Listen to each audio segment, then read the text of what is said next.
Ah, jeez, man. Sorry, guys. Stream keeps crapping out. That's the second time tonight. I haven't even been live very long.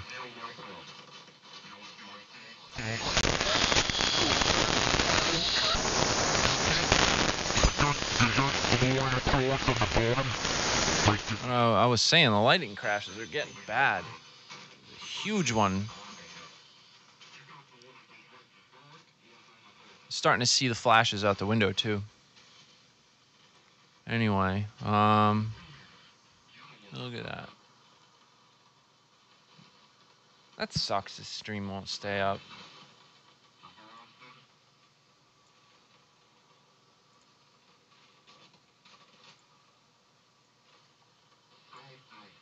Sucks.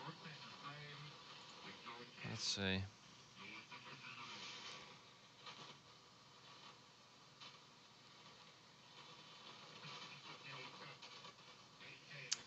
Yeah, I don't know, guys. There's nothing going on. I mean, I guess I could fix my little Chinese amp. Drag all that crap out here.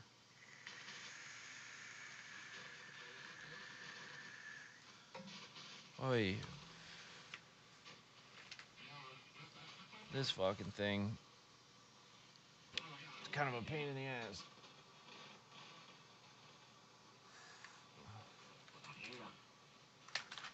Focus, you motherfucker.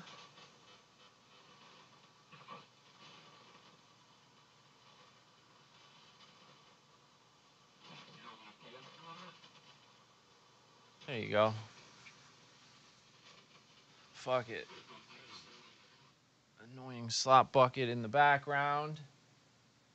Where's all my tools and shit? You probably... Hey, there we are. There's my tools and shit.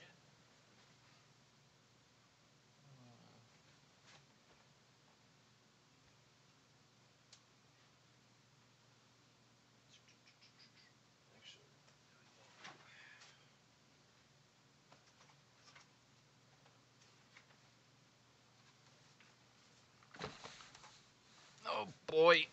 Yeah, fuck it. Let's fix this thing. What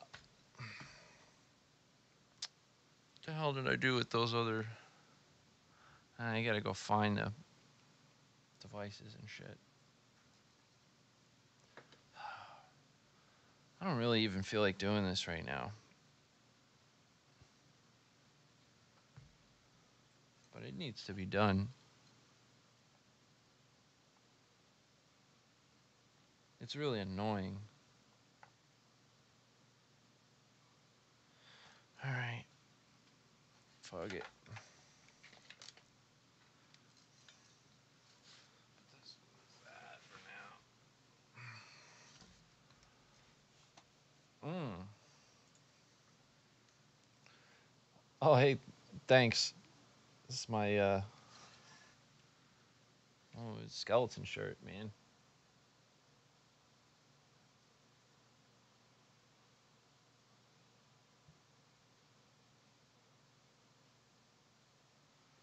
Fuck this thing.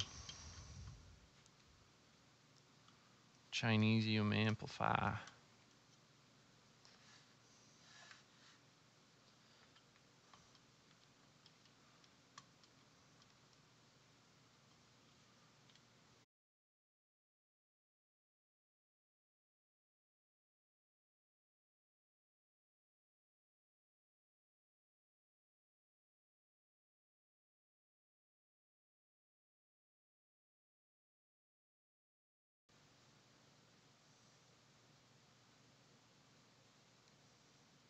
This is bullshit.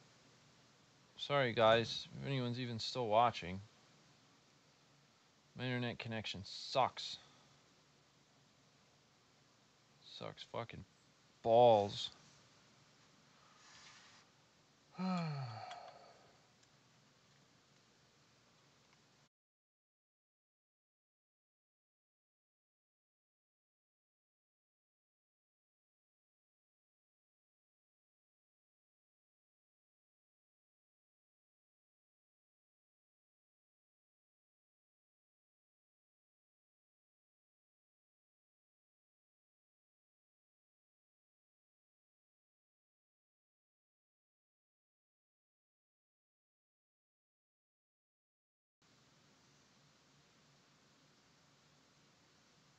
This is bullshit. This is fucking bullshit. I can't keep the stream up. Sounds funny. That's what she said. Keeps crapping out on me. I don't know what to say about it.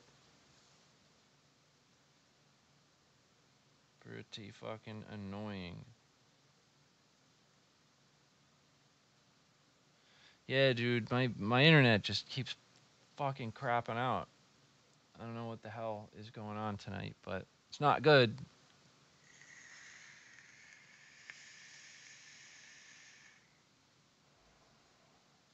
All right. So what I got to do?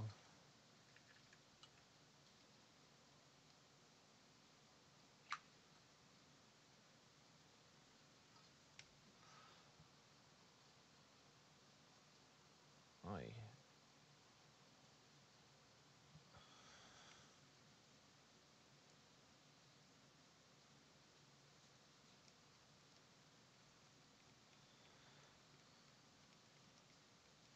This is silly. Stream keeps crapping out. I'm just going to fix this thing, and if it lets me stream it, that's awesome.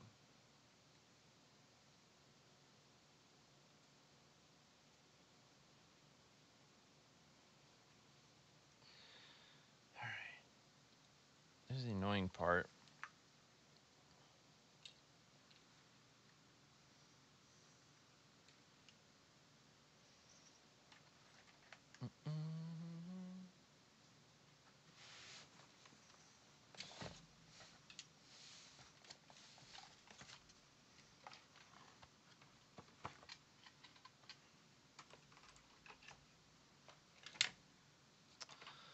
I got to plug a bunch of shit in.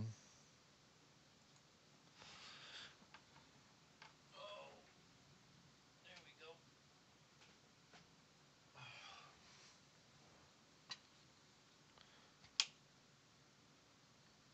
Warm it up.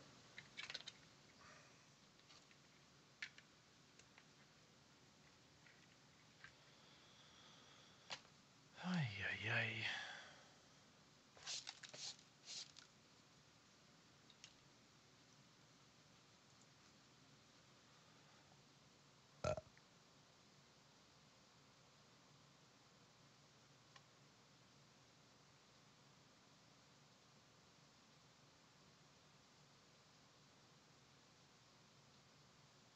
There you go. There you go. Cool. Soldering iron is warmed up.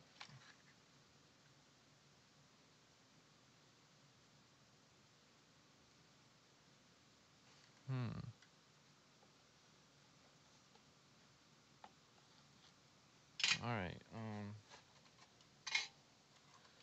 Well, here we go.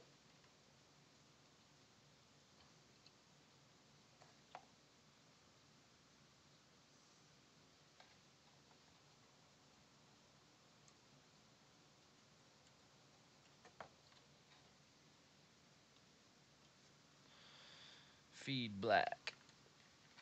There was a lot of blobbage going on with those.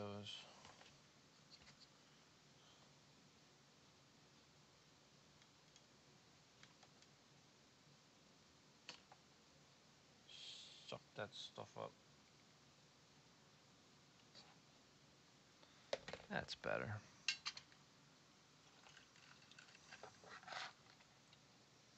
This fucking thing. I mean, you gotta clean it out every time. It sucks. This is a very cheap, very socky thing. Literally.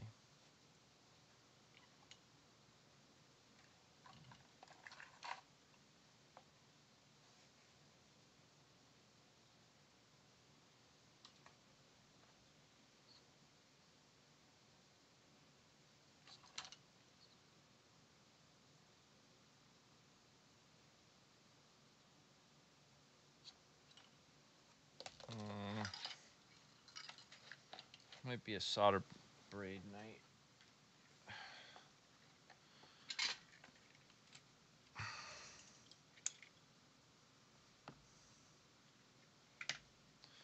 Yeah.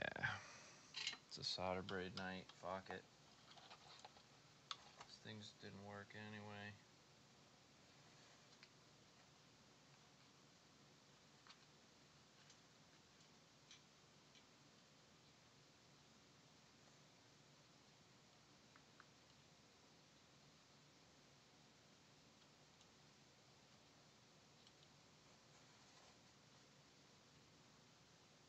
There we go.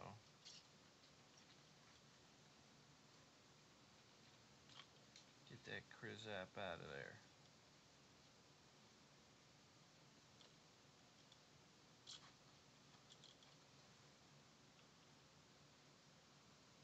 Well, that's one.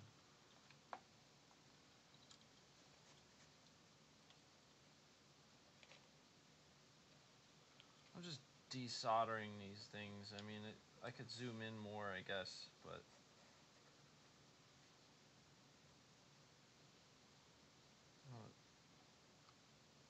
like exactly riveting, I don't suppose.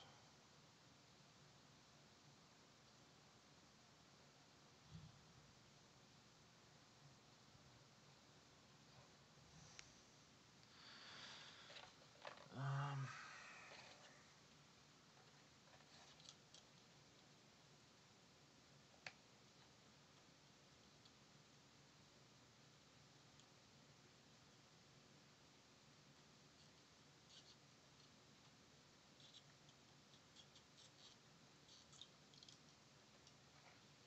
oh, you bastard.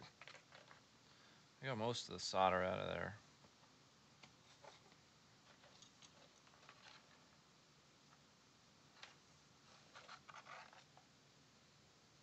Try to prime it a little bit.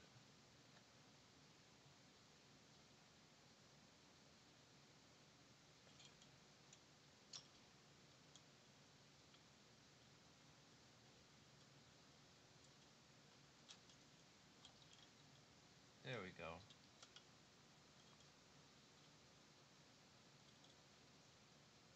Oh, why is this unfocused this now?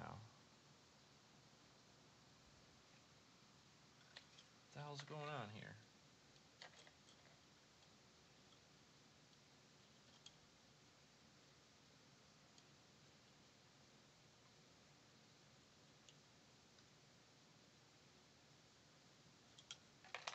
You bastard. I should be able to just pull her on out. Oh, there's a lot of heat in that thing. Shit.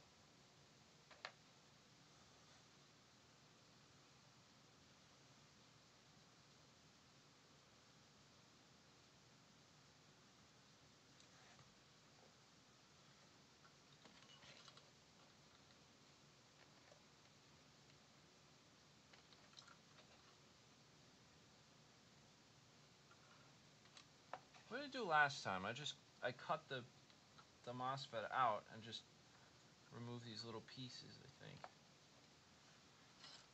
Yeah, maybe that's the ticket. Can I stump them real? Fuck it. Fuck it. You can kind of work them out one by one if I have some needy nose pliers. Yeah, I do. Shit. Alright. Whoa, what is that? Something blew up. Oh no, that's just... Oh, what the fuck is that? It's not good. Not good. Alright. So, I'll grab one of these. Oh, this is gonna make it hard to heat up, though. Fuck. These pliers are too big for this. Okay.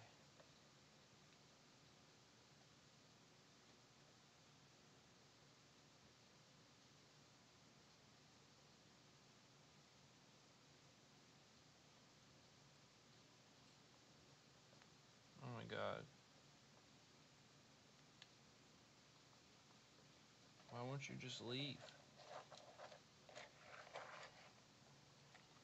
There you go. 1.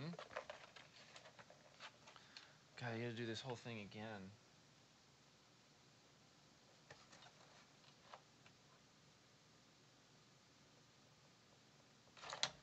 2.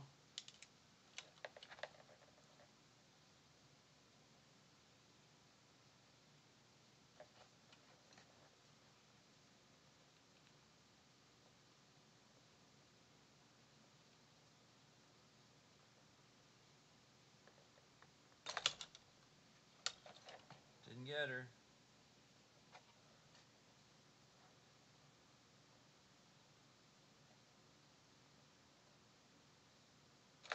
3.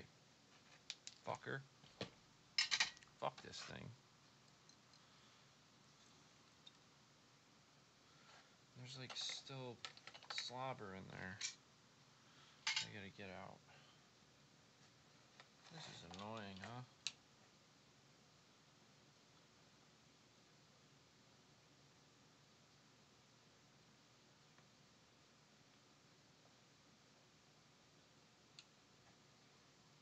Alright. So that's done. That's good. 1. Number 2.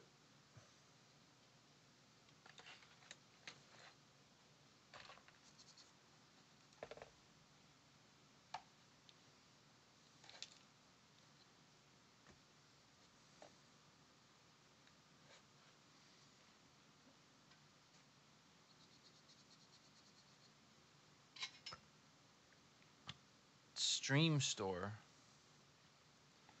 Sounds stupid.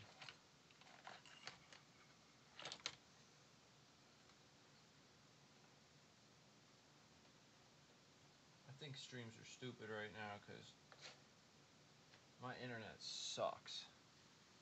Seems to be holding out though.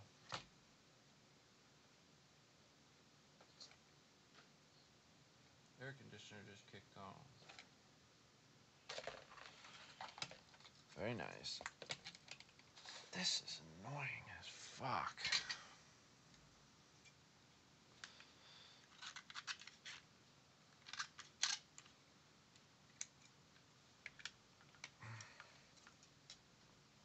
Good old Chemwick.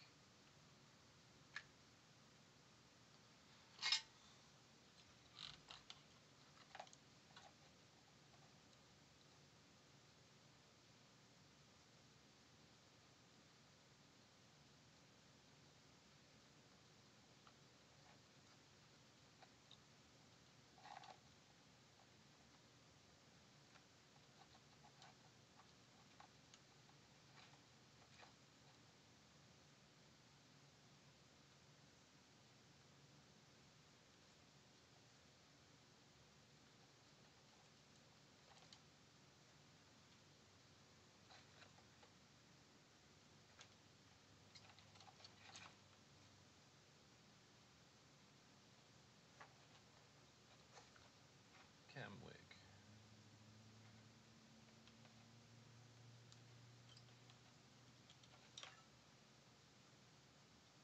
Good stuff.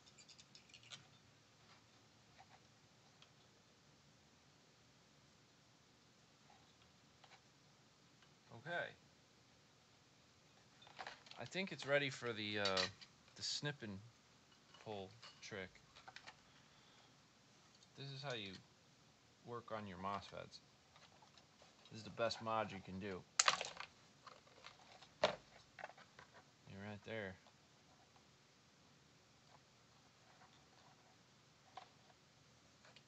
Best mod I ever did.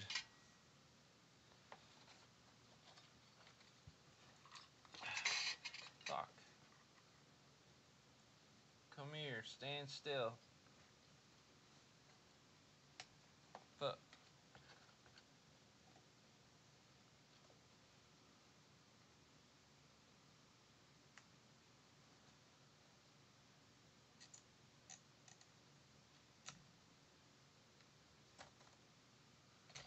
Ooh.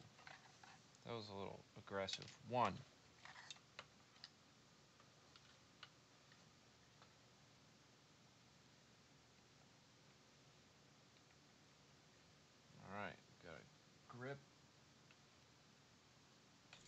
2. Ooh. That was easier. Alright. 3. Oh, no. Tricked me.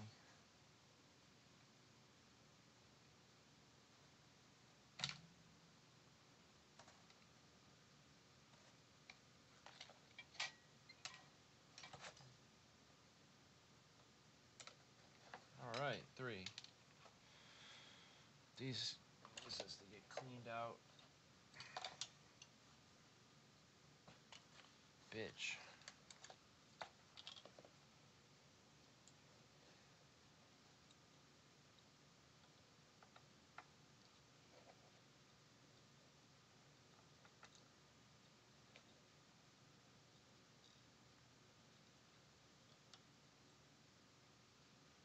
Misbehaving. This one is misbehaving.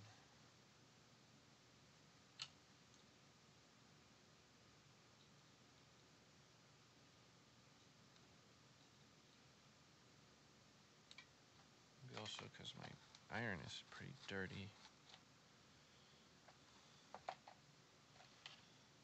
Oh, this camera angle sucks. I'm not paying attention, sorry. Everybody.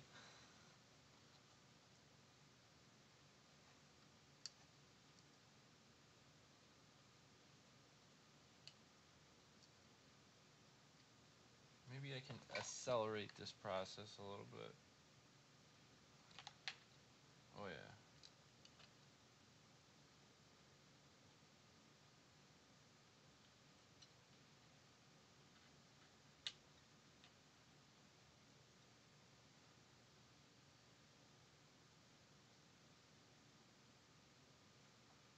Son of a bitch.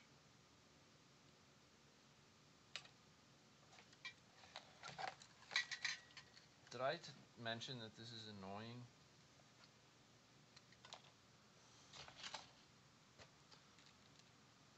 Siren iron's loosening up. Son of a bitch.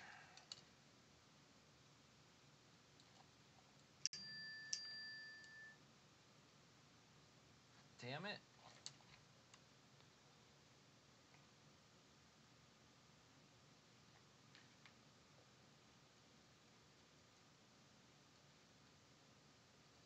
There we go. All right. She's cleaned out. She's ready for some more MOSFETs. Dave's done with dinner. He wants to get back on the air. I suppose we could do that.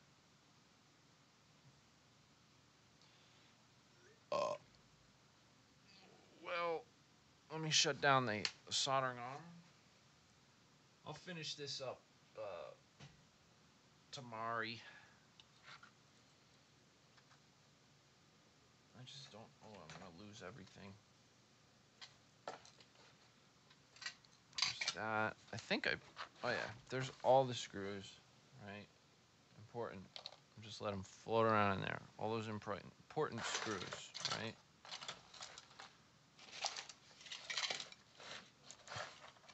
There, perfect. I love this. I love what's going on here.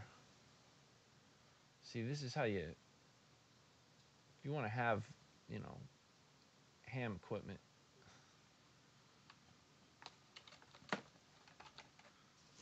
What?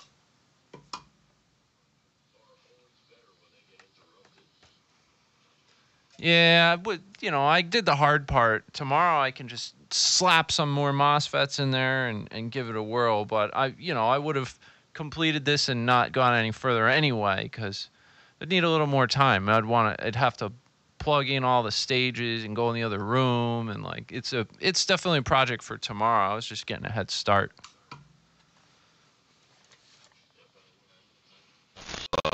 So you got to re-zero. I like the project bin, man. That's great. You put all the stuff in a bin, and you throw it in the corner. That's what I use Corona boxes. Oh, that works good. Look at that. Wow. You're styling. Ready for Halloween? Yeah, Zero beat this. That stuff, that noise in the background, yes, has gotten it's gotten a lot stronger. Might be time to, I don't know. It's raining here. It's not what I was doing up there. It's not windy or nasty or anything. They're just chasing the dog around in the backyard. She hasn't been feeling very well. So, okay. W2BTK from W2VW. Yeah, we're back. Look at that. Yeah, that noise is getting a little bit more awful. Yeah, man. All right. Do I have enough kilowatts? Oh, hell yeah. That was impressive. A nice clunk as well. You like that? Yeah, that's, rid of that. But, I don't know. I've come to find that breaks anything that might be weak. So, that's why I leave it there. I want kilowatts now. Yeah, man. Well, someday, Yeah, well, maybe sooner than that. Hold on, I think it'll probably take about 7 minutes or so. Is there room for one more? One more what?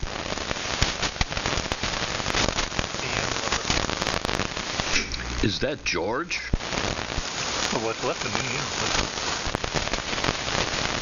Hey, George, do you have a recording device that you can use with your transmitter?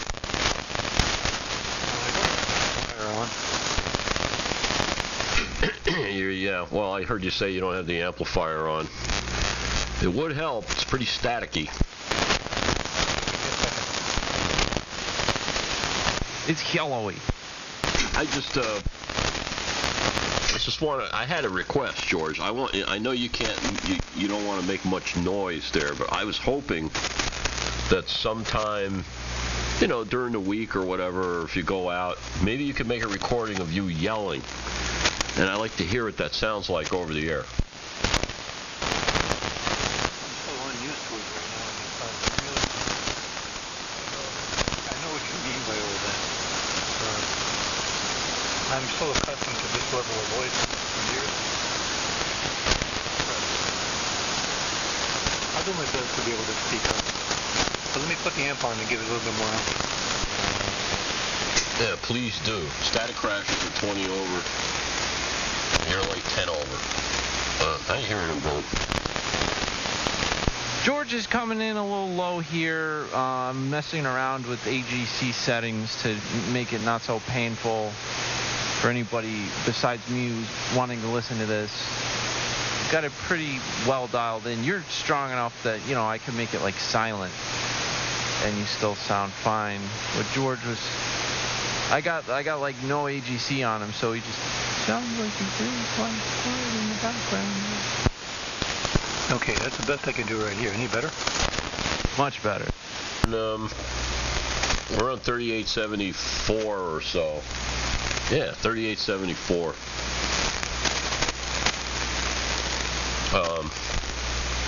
Not that it matters, but if you double with somebody and I won't hear, sometimes people double, you can hear them when they're all on the same frequency. Not that I really care, but I just figured for spectrum conservation purposes. Nicely put. Okay, I'm on 74 now. I was on a 73. Thank you. I can't tell the difference here on this rig. But I'm glad you guys have a better copy, I should say a more painless copy of me. With that, hi, Billy. Hey, George. W2BTK. W2 very weak.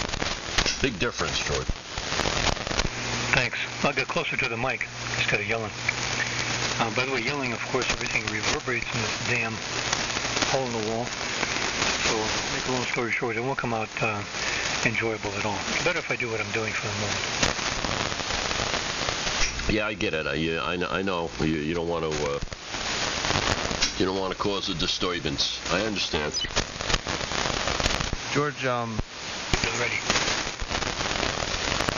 I might go get my other mic in a couple minutes here. I'm thinking that I'm going to switch mics. I haven't done that in a while. You know, I have. Somebody gave me a Silver Eagle, brand new in a box. Never even had a plug on it. That's the amplified one? Yeah, but I think it's got an FAT in it. Now, I don't know if the circuit is set up so that it doesn't destroy the tone, but it might be. Does it have a C on the tag on the top? No, I don't know why so many people talk about D104Cs, really. Like, they're really popular on the internet. Everybody thinks that there are way more of those out there than there are in radio world. No, it's pretty rare. So for those listening, C stands for ceramic. And the output, of course, is a little more narrow. But the key thing is it's a lot more durable than the crystal. At least in my experience, from what I understand anyway. Yeah, that would be correct. I had a Ceramo in the 70s on my CB rig. And of course, it didn't sound any different than a crystal mic because it was so narrow. Man, the filters in those things were terrible. This was slop bucket. But if you had a slop bucket CB rig, you were royalty. I remember 241, man, he had a Silver Eagle. It was like some other variant, like a K Eagle or something, and he had a hot rodded CB that Sean, aka Mr. Payne, out there in Arizona did up for him. He called it his chainsaw radio. That's pretty much what the audio sounded like. And he'd run that K Eagle into it, and oh my God, you could barely understand what he was saying. It was so distorted and so loud, and that's exactly the way he wanted it. He loved running his radios like that. He thought it was funny as hell. He'd just get on there and be like, "What's that, driver?" All blown out, huge signal, audio so distorted you could barely tell. And that was him. It was awesome. I miss the CB.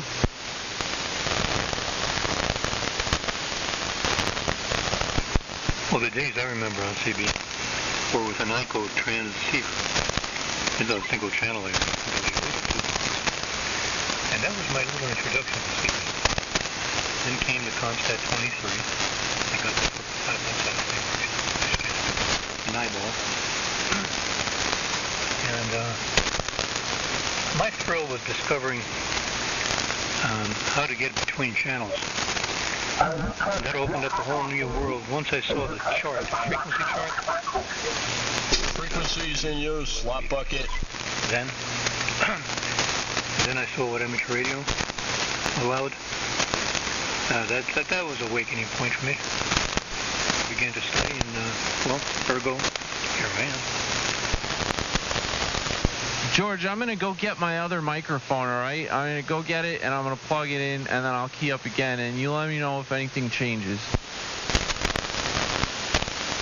Oh, man, you're making me want to go to my display case and pull out a microphone. It's contagious, isn't it? Yeah. Anyway, I had an ICO CB set. It was, I think it had spots for 6 crystals or 5. I don't remember anymore. And it had a flush to talk button. And it was a kit. But the part that you built had nothing to do with the transmitter, though, because you weren't allowed to. You had to have I think you had to have a first phone to work on a CB back then. Even though, if you were a ham, you could be a novice and you could work on something, one band away from CB, which was kind of weird. But anyway, the transmitter was pre-assembled, and it was a little rectangular shaped, it was tubes. I think it had a, what was that, a 68W8A, I think? Something like that. One of those tubes with a lot going on. Oh, yeah, back then, having small tubes like that, part of the TV craze, was enough of a universe for me. Trying to discover which other this did. Of course, I didn't grow up with electronics under my seat, and have no clue what I was doing. As if I have a clue now. Anyway, bottom line, it was a growing experience and very painful until I made mistakes, many mistakes. As probably most of us probably can different mic. And I don't recall that exact tube, but there was a guy locally to us had a tube tester, and there was a lineup, a line for a tube tester, tube testing, I should say. And we were lost without that, because everything, no transistor came out yet. Anyway, that's my memory lane for the moment. All right, George. Got the RE10 Electro Voice microphone now. Any difference there? Are you kidding me? Day and night. Do you like this one better? Yepper. That's funny. All my audio stuff is set up for the other mic. Man. Well, maybe I'll use this mic. I got my RE50, man. Yeah, I unplugged my RE320. It's an Electro Voice night here.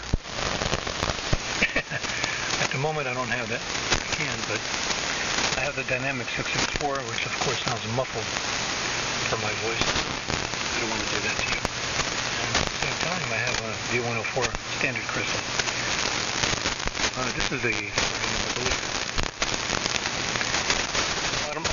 W2 very weak. Ceramic element from a mobile mic. W2BTK. Clear, okay. But I'd love to hear what you sound like on that mic. If you can take it out of the archive. Well, this is it, man. This is an RE50. Let me see. Hello. Wow. I guess I'm getting good bandwidth through this mic because I flipped the polarity on the mic and I see a giant difference between what the waveform looks like. Now let me plug back in. Hope I don't blow anything up. Let me plug back into the R320.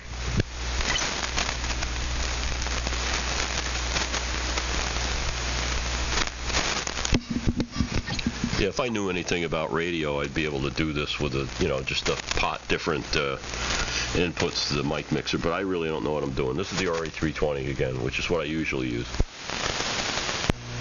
Yeah, the 320, well, it's dialed in, it sounds better. I agree, by the way. I like what you sound like on a 20. I might have to go get my my ribbon mic because I'm not satisfied until somebody tells me I sound like total crap. No, don't say that. Now you're taking after me. You want to do ribbon mic night? I'll go get mine too. God, you sound good. You really like this mic better, man? I don't know. The other one is a little more dialed in my opinion, but this everyone always tells me this one sounds good too. But I'd like to fade the ribbon mic in a little bit and keep the RE320, you know? Any changes at all, Billy? That was a double. I heard you, Dave. I heard the end of your transmission there, George. I don't need a ribbon mic. I'll just crank. Look, that's just a whole atrocious amount of 90 hertz, I think, like 91 hertz. Probably sounds awful. Yeah, you overdid it. But the way you had it before, it was full. In my opinion, very nice. It compliments your voice, I think. In my opinion. Oh, thanks, George.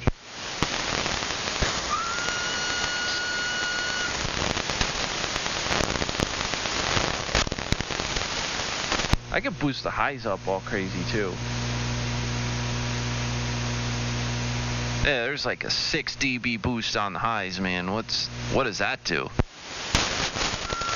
I don't have a scope. Beyond the initial stuff that we tried, it would take a scope. Right now, my point is I can only subjectively kind of vote on it, so to speak. But the way you had it before you went full bore sounded pretty good. And if you hadn't changed, if you did not change the distance between the mic and your mouth, then I think then that mic suits you best. If you made a change, well, that changes the game altogether. What?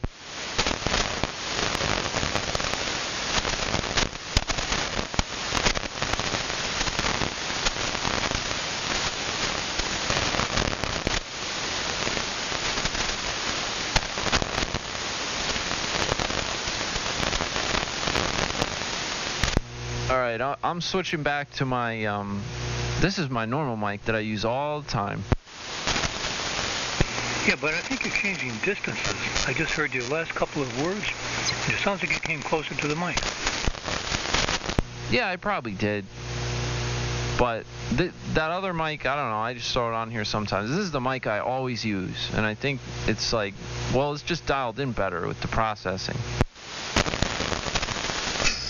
That sounds great. Hey, thanks, man. So, you guys gave me enough time. I went over and I got the ribbon mic.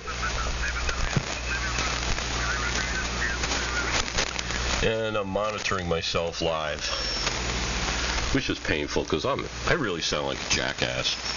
And here's this other mic, and I can pot it up.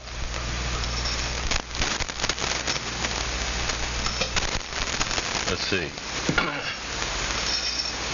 Oh, here's a ribbon mic. Let's see. Hello. Gotta find which phase.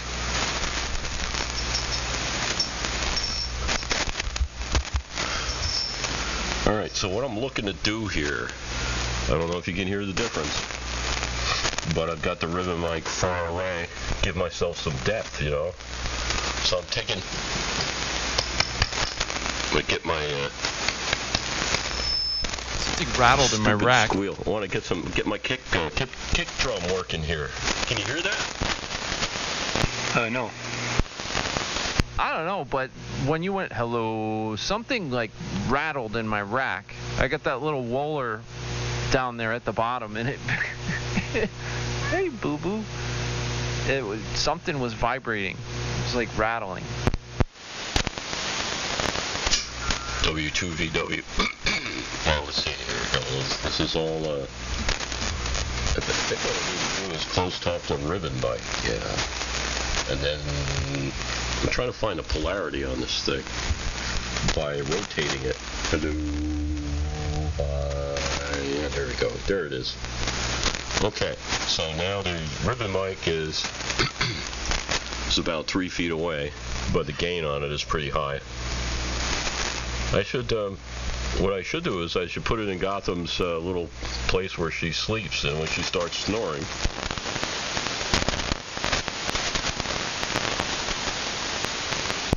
Boo Boo's being all lovey right now. oh, Boo Boo. Yeah.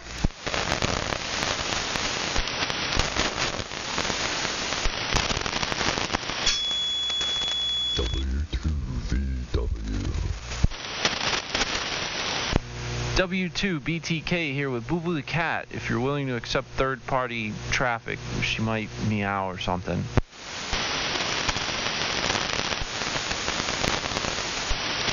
Yeah, how's this Billy?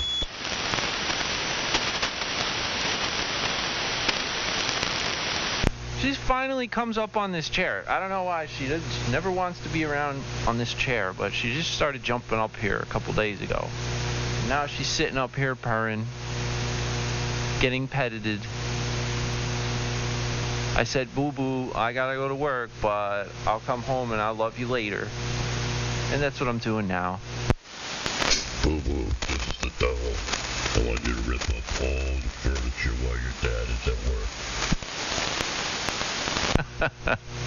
She's really good about that, man. She's got her scratching post, and she goes ape you know what on that thing. But that's it.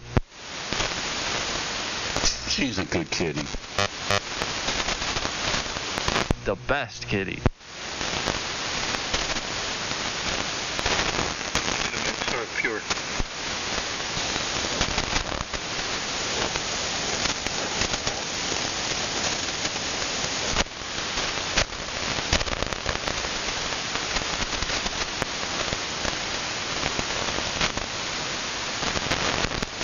Trying to find a way to hang this other mic so that I can get it in the right polarity and have it in the background here.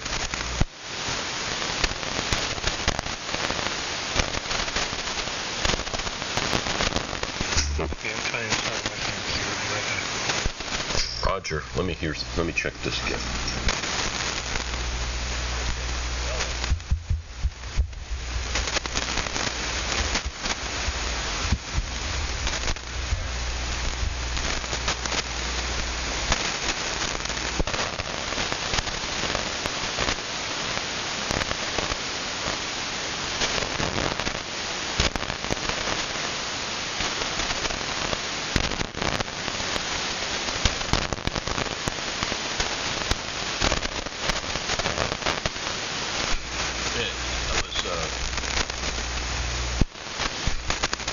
Operator error right there.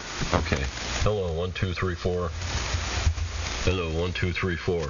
Okay. So that's the right polarity. Okay, we got a distant ribbon mic. So now we got the distant ribbon mic here and the RE320, and they're properly mixed now. So this is good, man. We got some depth going on here. And now all we need is some content. Hey, Rich, what's up? Hello, Boo Boo. Meow. Meow. It's Boo Boo the kitty.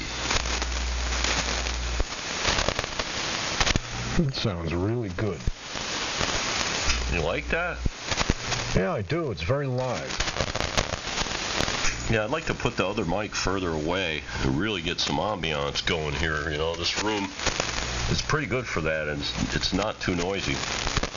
There's certain almost mud frequencies in your in your voice that sometimes make you difficult to copy, and this setup has balanced all of that out really nicely. Interesting. Well, I'll have to experiment with this first. This is one of those things I wanted to try for a long time. Very interesting. I think Dave has a lot of mud cut out. He doesn't have a lot. He's got like real lows. I don't know. I consider mud like, you know, low mid-ish stuff. He's got like serious lows. In fact, I liked the ribbon mic before when you just had the ribbon mic on there. I don't know. It's very different from the RE20, you know, that you usually run. Or maybe it's just that sometimes you're a bit close to the RE320. W2JBL, good evening, Bill. Hey, guys. Hey. And you're exactly right. Sometimes you go closer or a little further away. Makes a dang. Hi, Chris.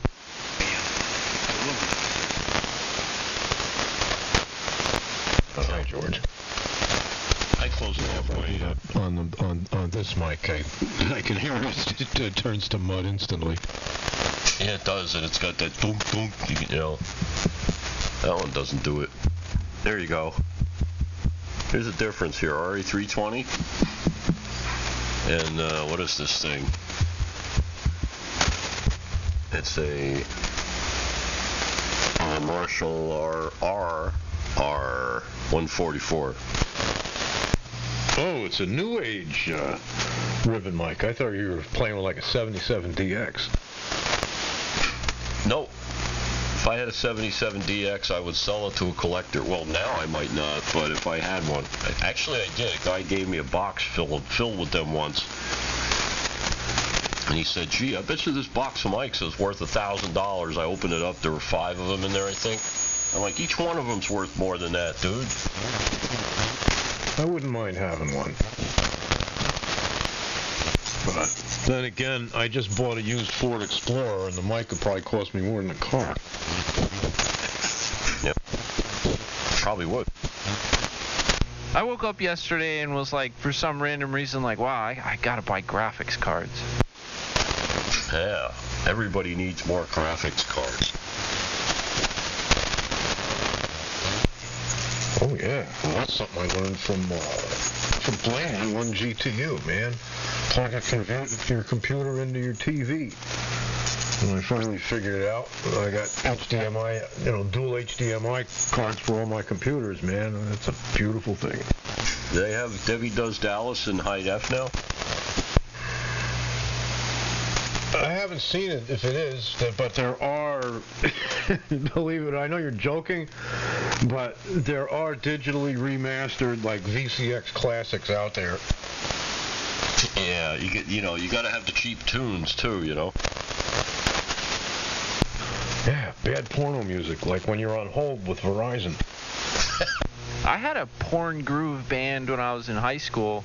Like, every tune was just like whatever funky, bad porno music we could come up with, and then we sung songs about being stressed out, stuff like that. Porn groove. Yeah, porn groove, just like all porn grooves. Never heard that genre before tonight. Thank you, Billy. W2VW at almost the top of the hour, or almost the top of the hour. W2JBL. I don't know if you follow such things, Dave, but it looks like there's another HAL auction going. No, I don't. I don't ever want to see another old radio again. Well, the place is like 15 minutes from here. I can't resist. There's a lot of nice stuff this time. A lot of nice tubes. Yeah. Well, see if you can get. I guess he had a couple of Junction kilowatts. I guess they're gone. I'm not going to say what Johnson kilowatt stuff is on there, if any, but he had, I believe he had 3. One was on the air. Yeah, man. Well, yeah, I won't talk about it, but yeah, that's all I can say. Where's Clark? I heard him I was in the mobile yesterday, but we're too close. Oh, I barely heard him. We can't talk to each other when I'm mobile. We're too close. He's around. I just hope he's okay. Oh, he's fine. Yeah, we miss Clark. When Clark hears a lot of activity going on, he usually goes and does something else, which I understand how he feels, because I do the same thing. But it'd be nice if Clark could just stay in here and hang with us for a while. I know it's not easy. I understand. Well,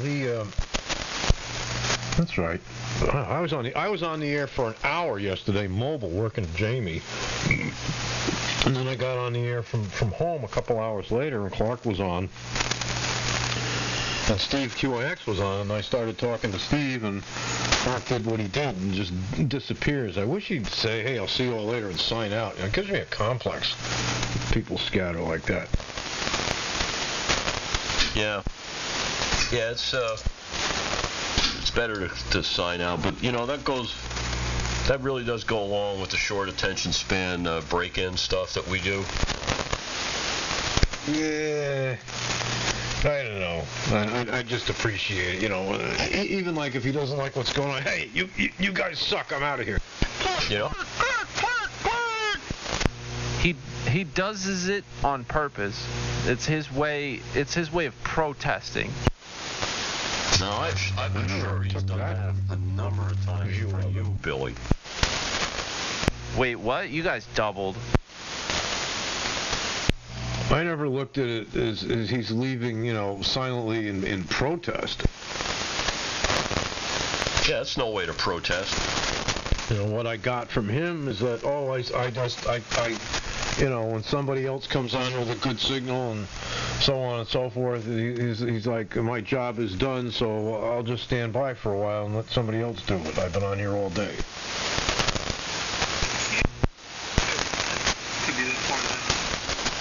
That's what he says. The truth is, look how many times he's actually inspired us during the mutiny to be able to take over, so to speak, and contribute. Not necessarily take over, but to contribute. Come up with a creative story. He tries to inspire. And of course, if one of us or three, then of course he backs away. And he's not. Hey, dummy!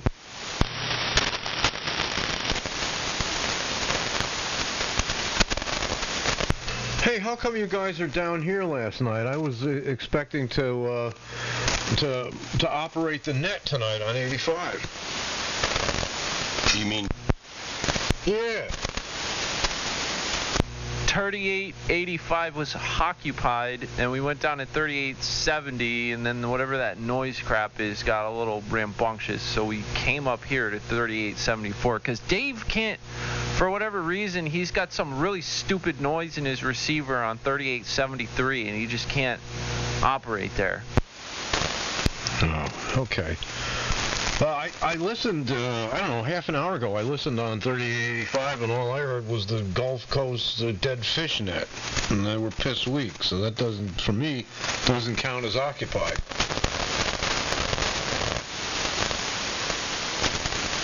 Well, I don't know. Here we are. We could slide up there, but, that would be rude. Absolutely rude. No, I'm not going there. Man, it's too much work. You ain't kidding. I mean, I don't know about you, Chris. I think you can operate all your crap from your chair there, but Billy and I, we have to actually get up and walk somewhere to change. Well, the exciter for Johnson is right in front of me. It's the ICOM 718, but if I move far, I got to go downstairs and re-dip the plate. It's like 60, 70 feet each way to go down the basement and dip the plate. The thing's keyed into the antenna the whole time and come back. It takes a couple minutes, so I'm there with you guys. I just don't have to do it, for frequency change. You have a local way to key it from there also while you're doing it?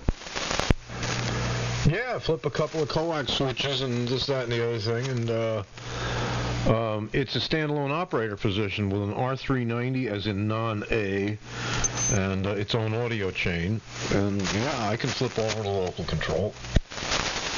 Yeah, I just meant for tuning up.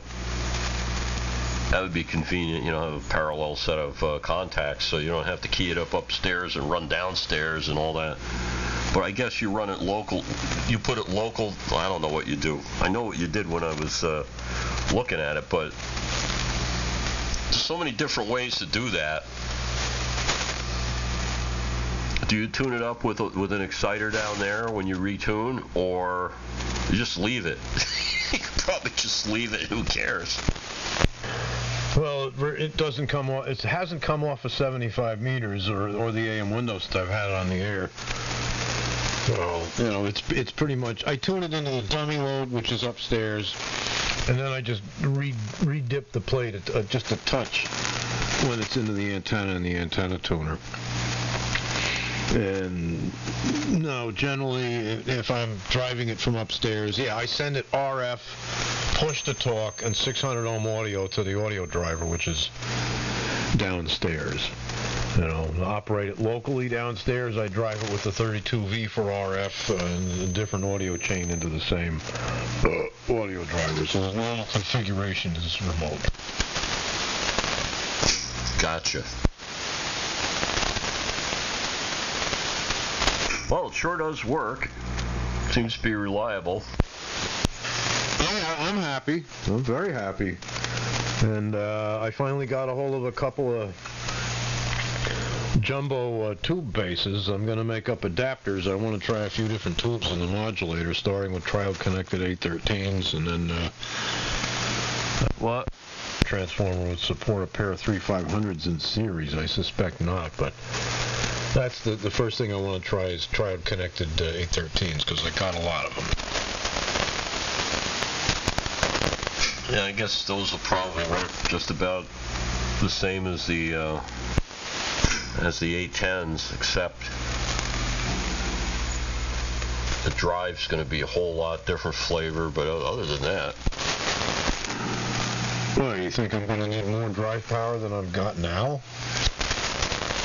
Well, let's see. Triode connected 813 is a high gain, high mu triode, so they can be zero bias or close to it at your voltage of interest, whereas the 810s you need a lot of bias, and the impedance in the drive is going to be different.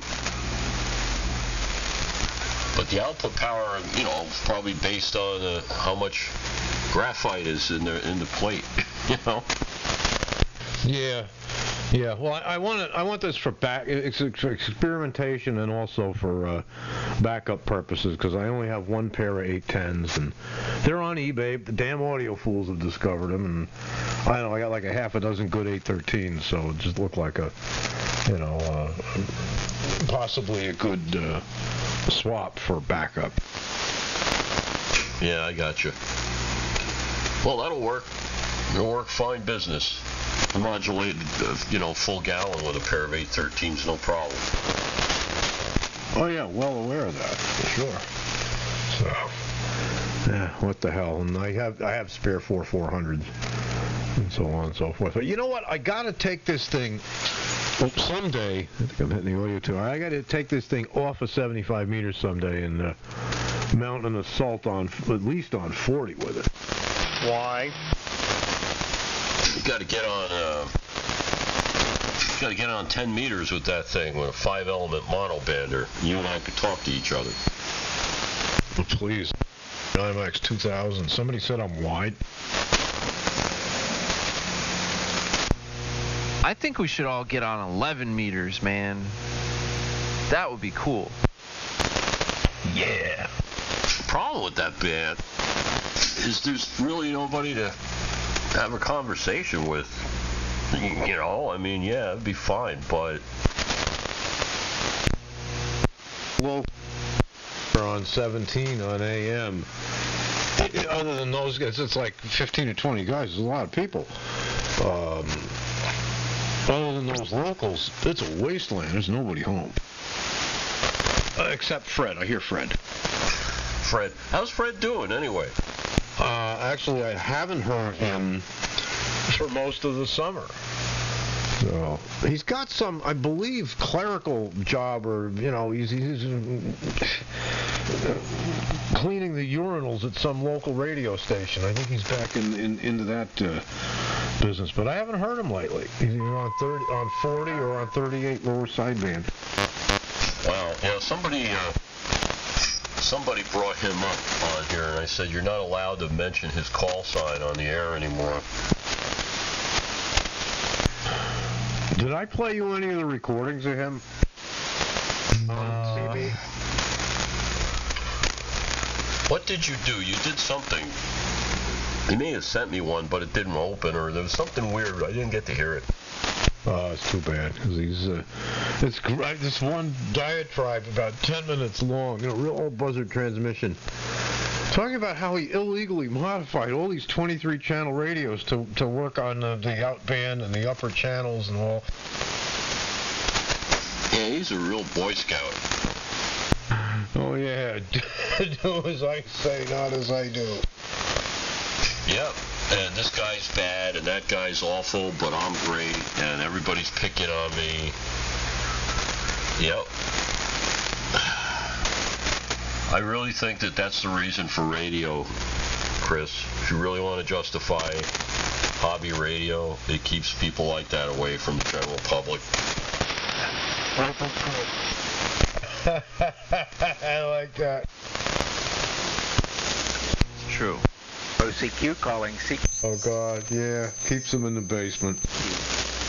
Calling CQ. This is WA3MJY Whiskey. Hello. Jello from Ohio. 88 SMU. Hello, Dad, from the Atlantic Ocean. I'm here till the week. Hey, you're not really that weak, man. You're coming in here just fine from OH-10 land. Oh, that'll work. Now, if I get a real antenna, it'd be better. You know, Ohio, there are places in Ohio, people get out really well. I've heard this from old timers too. There's something in the water. Just something toxic. Chemicals. Waves too. Yeah, like old Bill W8VYZ. He must have been had his antenna over a Superfund toxic site. He was so loud. Ain't a slop bug in North America bother me.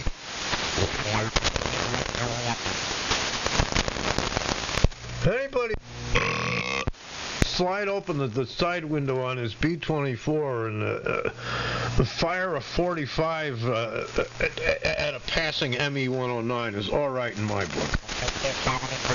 Yeah, that and old Buzzard George. That picture of him. I forget what he was shooting at. I think George survived the Bataan Death March. Really? Yeah, the thing I remember about him the most was he would never go to a ham fest, and it turned out he was taking care of his wife here, so I guess was bedridden, and finally, when she got to the point where she needed medical attention just to live, they put her in a place, and they dropped her. Oh my God, we're talking about, God, I can't remember his call now. We're not talking about Watertown George, we're talking about old Buzzard George. Yeah, W1 god-awful commotion. That's it, yeah, it's W2JBL, incidentally. The story that I got from him was that he was in the Army, and he was stationed on Midway when it got overrun, and survived all of that. I never heard that. Wow. He must have been a tough son of a gun. So the only World War II, and then he ended up, I don't know, he found he got away somehow, and ended up, this is probably one of the only World War II vets I ever knew that spoke graphically about combat. And he was very graphic. Yeah, wow. I know he had he still held ZL1 AAE up until, I don't know, at least the 80s. Didn't know that at all.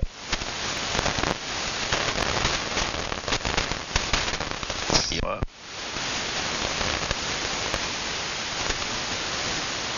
I never knew that about him. I don't think he ever mentioned it. And I sit here from time to time, I talking, oh God, this goes back probably 25 years. He was on the warpath looking for a set of 807Ws for some little mobile rig that he had built, which had been WBTK. Talking about 1953. I have the book with the article and his call sign, da-da-da-da-da. So I was looking for 807Ws, and I had them. And for some reason, I never sent them to him. And I think Timmy ended up with the transmitter that used them. Yeah, wasn't that the Micro Mo or something like that? Yeah, the Mighty Mo. Mighty Mo. That's it. I had it mixed up. I'm tired, guys. Yeah, get your second wind, man. I'll stay on here till 9 o'clock. 9 o'clock? Oh my God. What time? Oh, it's 8:16. That's not hard to do. That's a double. I heard you both, because you guys are zero beat. Who was the stronger signal though? Because everybody wants to know. I'm going to be Switzerland here, and I'll just say that I'm able to hear both of you.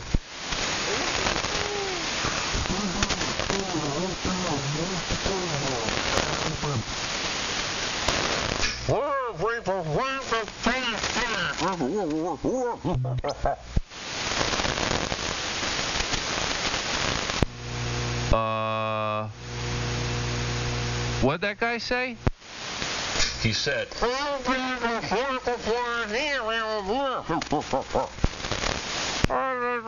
call 7300.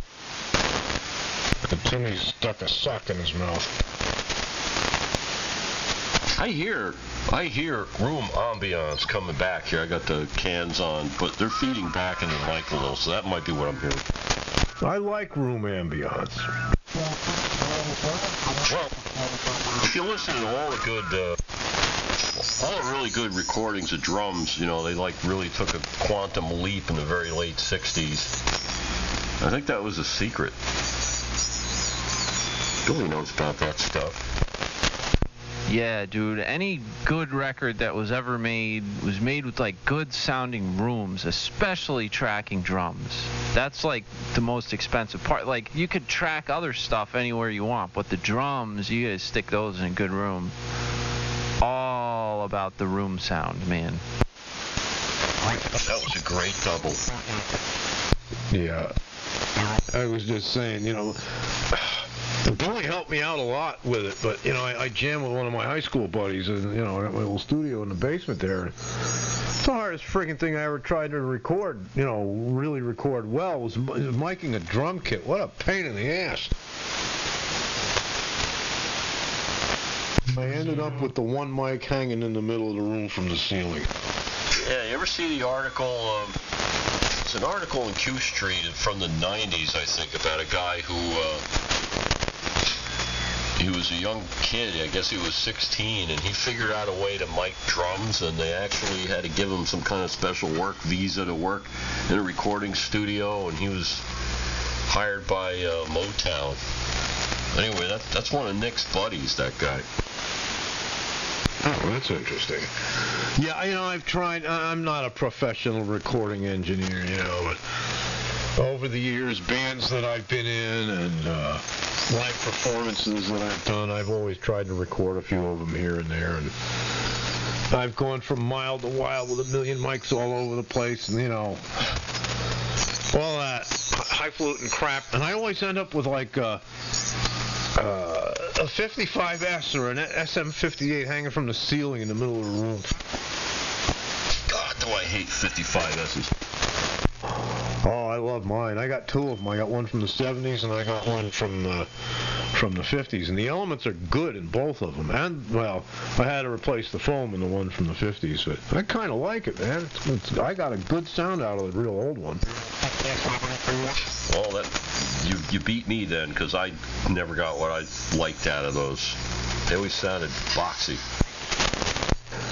Yes, the one I have from the 70s is like that. The one from the 50s is got a little bit more clarity. And Jesus, I ran those two mics, one or the other, up at my camp for like 20 years before I switched to these SM57 knockoffs. Oh, you two very weak. Well, the last thing you get for your ham station is an expensive mic. I use crappy electric condenser mics for years and years and years and years, and you just have to watch your mic technique. You know, like I said, last thing you buy is a mic. Yeah, really, I don't see the need for anything that great. I mean, my God, you know, it's ham radio. And even the cheap stuff today sounds pretty good. I'm happy with this. These mics are $15 from Pile Audio. You saw them. It's an SM57 knockoff. I'm fine with it. I don't think I need a microphone that costs more, you know, like a...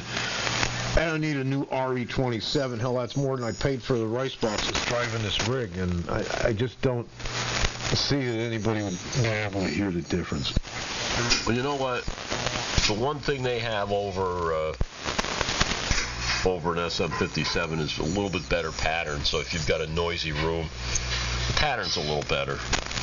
And maybe the proximity effect is a little bit less. You pay for that, though. The only place where I have a noise problem is at camp, because the SB220 with the big fan, the Harbach fan in it, and that's noisy. It's like 2.5, 3 feet from the mic. It's a very small operator position. So there, yeah, I could use a better pattern. You know, for that kind of money, I can't justify it. I bought one of these USB big diaphragm condenser mics that Wayne W1SSJ I think was fooling with over last winter, and I didn't have a decent condenser mic. I tried that, and it didn't make any difference at all. On the radio station for recording live acoustic guitar, it's nice.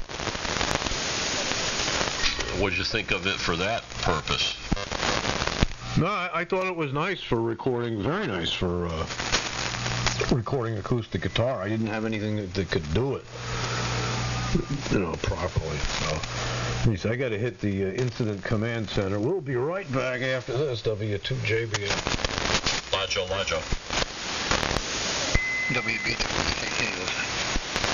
It's George. Propagation is still good enough for you guys to hear me. The noise, the static crashes are nowhere near as bad as they were. You're actually right. I just noticed that being busy here soldering and disassembling combined speed switch, I didn't notice. I can actually try turning the amp off. What do you think? Are you off mic while you just were transmitting, George? I don't know. I don't think. Let me tune up. Hold on. Damn. I've lost my... There you go. Better? Much better. Okay, good. What does it say? No. What? Maybe my audio is low. I don't know. Let me put my headset on. I don't know. You need every bit of articulation you can get. It might be the band, too. Okay, I think this is better, right? Yes, that's better.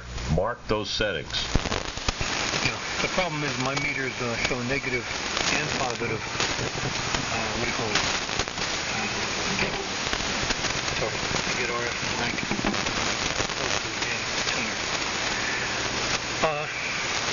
That I tend to shy away from the negative, but I guess this is the best I can do for audio. I keep pointing all the positives. It doesn't work all that way. Alright, so I'm going to turn the amp off and see if she gets full copy. You were real good that time. Okay.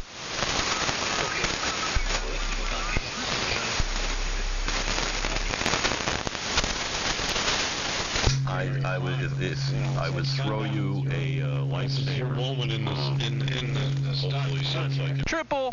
Below the wave.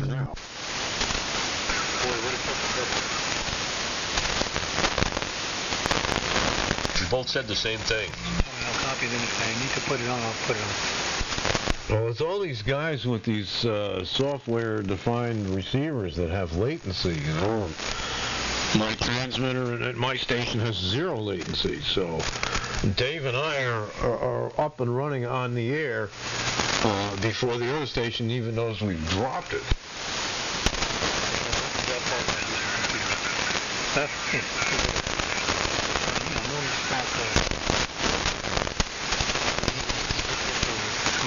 to sound like this is what I can do.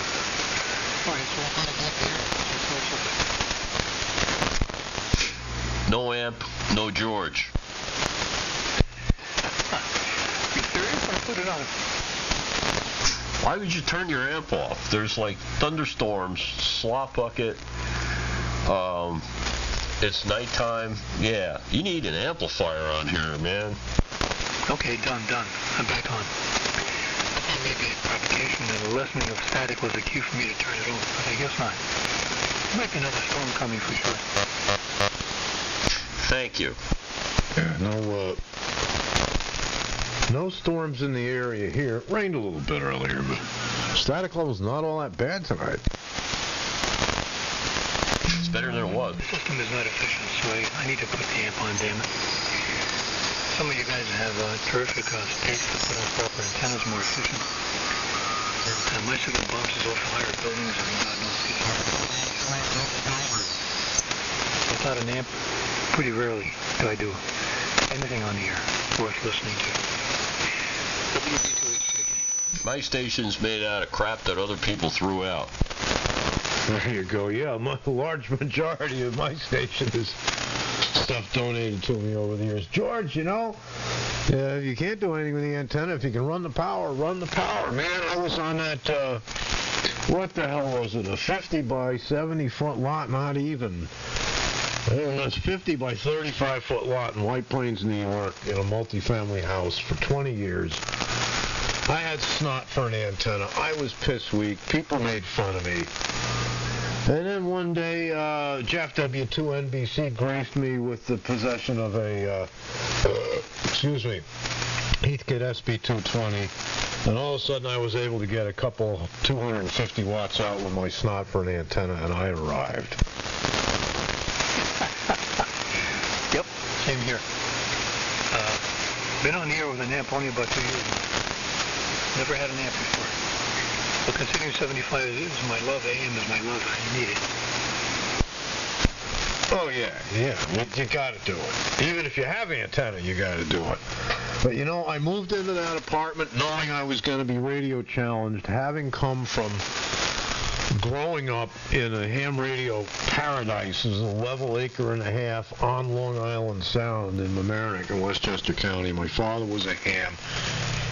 He knew how, he picked that location. He built the house there. He knew what he was doing.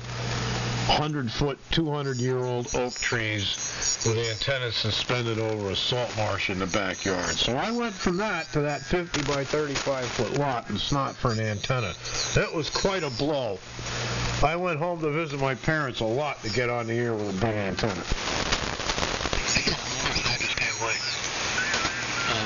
I visited my parents' home a few days ago, and I want to share this with you as far as what my background for amateur radio was, say radio in general. At the age of 13, 12, maybe less, some family member gave me a all about radio book, I think it was, kind of a series for young kids. So the line drawing had something about a transmitter using a 6-volt ignition coil and a dry cell battery, those round ones, you know what I mean, right? And they used what I thought was a good antenna, which is a metal coat hanger. Make a long story short, I followed the details so well. I didn't take the parts for granted. I just looked at it. I got slammed across the floor, came up giggling. My parents, of course, didn't like the idea at all. They banned everything concerning electronics out of there. But it was the bite that counted. I fell in love with amateur radio after that, or radio in general. So I didn't have any background like you did, with parents and, siblings into radio at all. So, I remember now. My brother passed away some years ago, decades ago. Told me he was in the Seaman Corps in the Army, World War II, a little Korea around here. And so I picked up something of a bug from him. Now I remember what it was. I'll share that with you in another time. It's a cute little episode. Well, that's cool. It's nice to, very interesting. I always like to hear people's stories, how they got into it, into the hobby. Well, yeah, my father might have been a ham and supportive of my ham radio hobby. However, he only operated CW.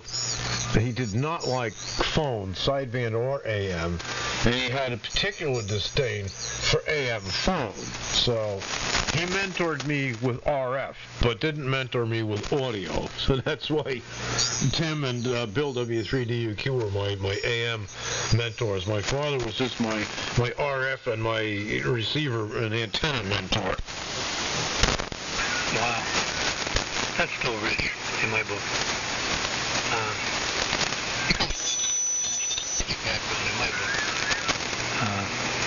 To be honest with you, I'm frustrated, CW operator. I tried my best, but I fall asleep on the key. Damn it. I tried speeds, I tried this, I tried that.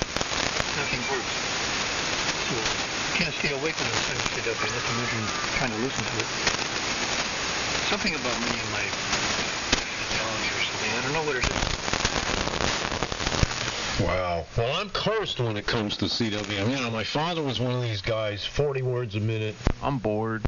Somebody 40 words a minute, then typing it on the mill, and he'd have a conversation with you at the same time, and he wouldn't get behind on the copying. He was one of those, you know, old-time CW guys. Me, I'm cursed. I'm I'm a musician. I'm a jazz musician.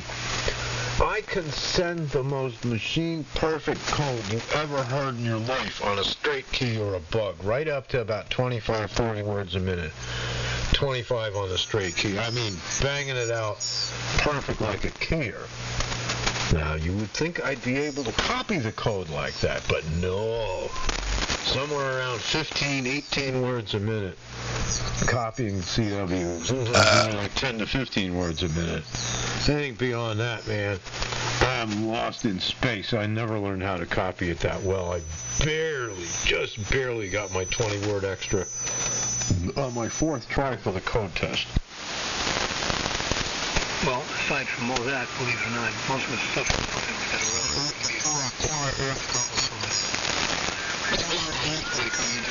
hasn't gone. Come out of a CWQ, so pretty rare. I do hear them. Sociologists think of CW. It's got to be psychology or something with the body. Some of us just can't hack it. And W2 very weak. Love CW. W2 JBL.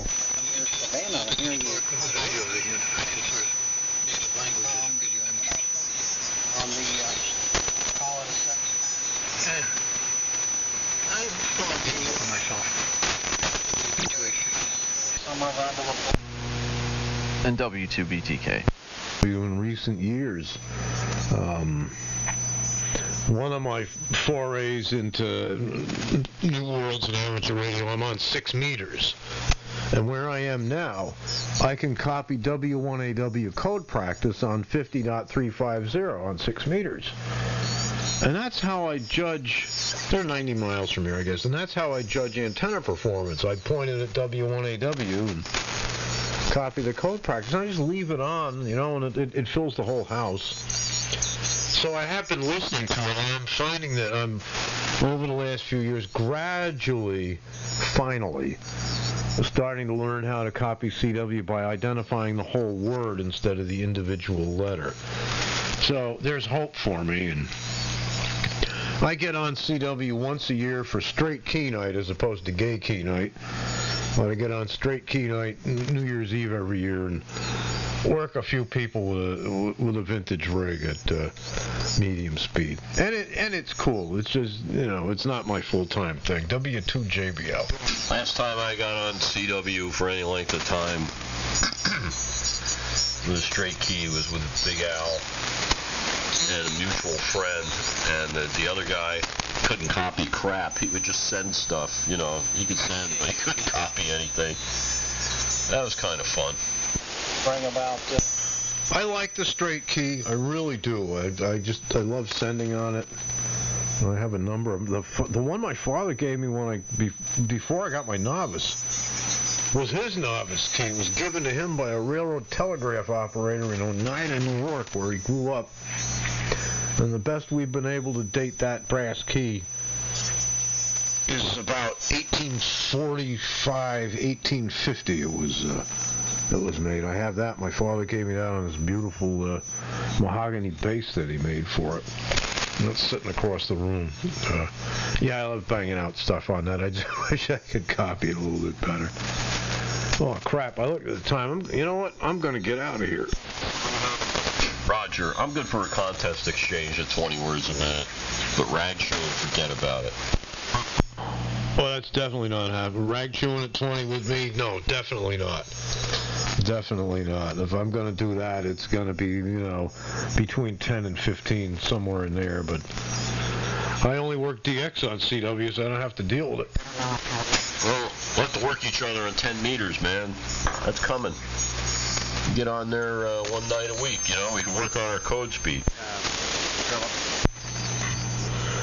Oh, okay. What was the frequency? 28,800, I think it was, what Herb hung out. I have a crystal for that. I'll do it from camp. I'll work you from camp. I'll put the DX60 on the air on the 28.8. What the hell was that freak? Was 28.8 or 28.860? 28706.4 to be exact. Yes, I have a 28705 Crystal. Yeah, or, you know, down at the bottom of the end of the band where somebody else will hear us. Oh, you really want to ruffle some feathers. Operate AM in the novice band, where novices are only allowed upper side band. I have. I got a QSL card from Japan from 28305, which is the Japanese AM QRP frequency. Oh, good to know. Didn't know that. Well, we got the cycle starting up, so that'll be fun, definitely. But I remember that 28.7. There was a lot of local activity on that frequency. I remember my high school buddies and I were on there, and there was Herb, who we were able to work, and there was a whole bunch of other people. It was very popular. Yes, there were dozens of people on there. And I was still working a half a dozen people on there in the late 80s. I remember Bill K7CMS when the band would open up. I think he's still around. Oh, cool. Yeah, man, good old days. Jeez. Well, I'm going to get out of here and go hang out with my friend, my friend Epiphone for a few minutes, and then say hi to my friend Gibson and power through it all with the 811 rig. Roger, Roger. Nice talking as always, Chris. Have fun. Talk with you next time. Yep, 7-3's Bill and George. And it's a funny thing, Dave, I thought about you today. For whatever, you crossed my mind, and here you are. That's part of that stuff I was researching with Bill Nagel back in the day, how stuff like that happened. 7-3's W2JBL. Someday Bill might contact us, so keep listening. I'm looking at his blue QSL card with red lettering on the wall and the Westchester, PA address crossed out and Isedale written in. Isedale. That's great. That's as good as Beechwood Mountain. Oh, hell yeah. Or Montana Mountain. 7-3's W2JVL. Montana Mountain is real. You ain't kidding. Hey, see you later, Chris. W2BTK. Quick thanks for the company. Check out Billy. He's yawning. Oh, yeah. Well, that's what happens. I was like doing stuff today, man. It was like a lot of doing stuff. I gotta wear all these masks and safety glasses and fucking, oh god, I'll just unkey now. W2BTK, sorry. What was that? K4KOE? I get so worked up when I think about it, but you gotta wear all these masks and glasses and hard hats. That's what makes it tiring. Not like doing stuff. It's like having to wear all that stuff while you do it. I hate not being able to see the lips on a hot chick to be able to tell whether she could do the right thing with a Coast Guard in Wildwood, New Jersey. Yeah, hey, Go antennas, and the key to the Or even just smile at somebody. was you have at the base. or make an obscene gesture with my tongue. you gotta flute like Jethro Tull there, or whatever, Ian Anderson. At my place up in the mountains, I have a 43-foot vertical.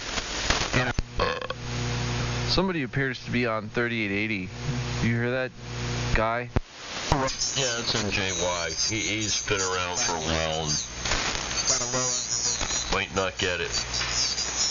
Anyway, I'm probably going to check out of here, too. I see Billy is yawning, and I got to take Gotham outside, and I got a hard break coming up at 1:45, and blah, blah, blah. So, this has been fun. I know you're tired, Billy. Thanks for firing up. And George, Chris, I'm going to listen out. We'll let, what's his name? continue being able to hear, all you're sandwiched in between two other conversations. That's been a chronic sore for me lately, is watching people who have been around for years that haven't actually learned crap. See you guys later. W2 very weak.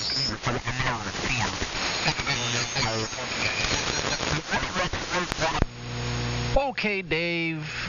Sounds good. Yeah, I'm fading fast. I'm just like, my attention span is low. I have like a slight little bit of headache. I don't know what that's from. And I'm burnt out on the week. And I get some nice long sleep tonight, you know. I don't have to wake up and do anything tomorrow. That usually does wonders. I'm excited too because I did the hard part of fixing that stupid little amplifier. So you just breeze through and do all the fun stuff tomorrow with it. Yeah, I get these 10-hour days. I mean, there's no time for ham radio during the week. It's a shame. I used to have a lot of fun getting on for like an hour or something after work. It's harder these days, though. You know, like I'm always doing the live stream. It's like more of a thing, you know. But maybe I'll just start firing up the radio during the week here and there and jumping in there from time to time. There's a lot of people I haven't talked to in a while, you know. It's weird, but anyway. Yeah, we didn't make it till 9 o'clock, but that's all right. Just getting warmed up for my 4-day weekend, man. How cool is that? Oh, I'm just looking at my metering now for the first time since getting on the air. Everything seems right about where it was last time. All right, W2BTK. So I'm going to mosey out of here, too. Not a whole lot going on. I need to, like, vegetate at this point. So that's what I'm going to do. See ya. Been fun, man. And I worked Connor today on 10 meters, by the way. Good night. W2 very weak. Catch up with you maybe tomorrow. All right, man. I'll see you later, George. Man, Connor's such a good kid. That boy knows what he's doing. All right, see you later. W2BTK.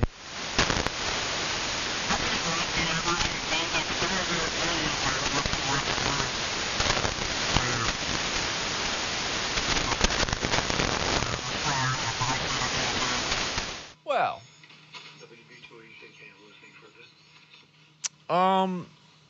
Yeah.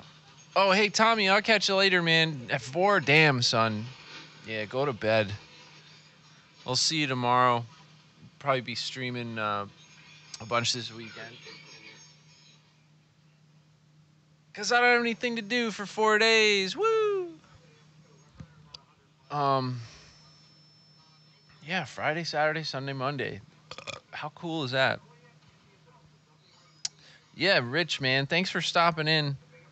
You guys should have your Martian net in the general portion sometime.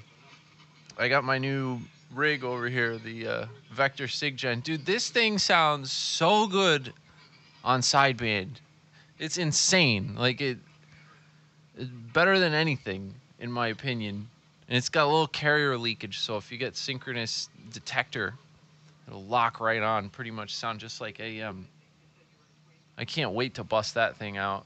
That's why I'm fixing that stupid little amp that you saw me fiddling with.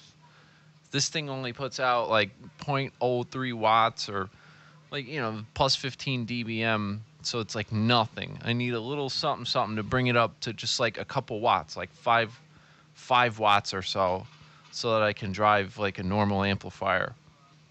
And that's what that little piece of crap does with the 2 little IRF 530s. Yeah, man. But I'm going to be working on that this weekend, too. I want to get that up and running, if possible. That amp is a complete failure. Dave's got an old Kenwood with tube finals, a TS830, and I might use the driver and final from that. Just pump this thing into it and just run it real low. It's got 26146s, so it's way more power than I need, but I just kind of low ball into it, make like, I don't know, 5 or 6 watts, and then drive the other amplifier stages. We should be cooking with fire, man. Anyway, y'all, I suppose, I mean, there's too many folks in here tonight. Let's see if there's any of my buddies are streaming. We could go over there, but it doesn't appear to be. I think I'm just going to call it here, and we'll fire up again Friday night. Well, what is it? Yeah, tomorrow, Friday, Saturday, hey, Sunday probably. No work Monday, so it all depends if I go anywhere or do anything, but definitely a couple more streams this weekend. So stay tuned. We'll see you later. Check out all the, what am I supposed to say before I leave? Oh, yeah, the 7.3 there, Rich. The Discord server. I don't even hang out in there that often. I'm always, I don't know if I have enough time to be a streamer right now, but I'm still doing it. Screw it. I've got the Discord server. You go in there and fart around while the stream isn't up. Why? My computer's fucking me. All right, but yeah, the link is there in my About Me or whatever. There's the YouTube channel with all the past broadcasts and some other videos about my setup and stuff. So if I'm not on the stream and you're wanting to check stuff out, you could check that out anyway. I don't even know why I do that. All you guys who are in here know about all that stuff anyway, but I guess it's for the archives. Anyway, I'm blabbering. I'm gonna sign out. See you later, guys. I'll be streaming tomorrow. Peace.